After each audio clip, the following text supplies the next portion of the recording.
آماده؟ شادش کن. دست دست.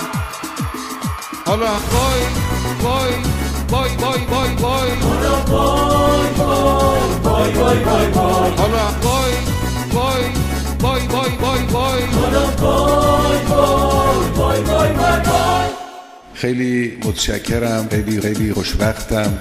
این جمع در واقع نماد یک جمع شکست خورده و عملی است. تفکیر انداز کردیم ما را. مهمترین اونچه که در مورد امام می شود گفت چند نکته است که من عرض می کنم.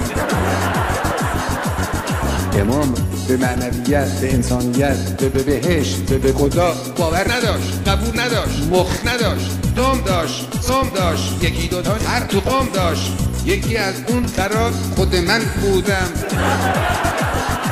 من مرض دارم، هی درد سر دارم، این مغز خر دارم.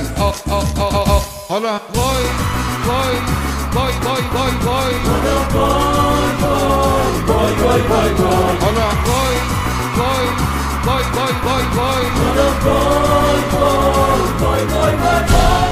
چرا حرف ما را باور نمی کنن؟ بس خالی بستی، از بس خالی بستی. مسئولین نظام یواش همه دارن جا میزنن. جر با جر هستی، تک و تنها نشستی.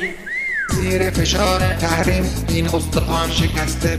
بمب اتم میخواهم، بمب اتم با مسته، بمب اتم با مسته.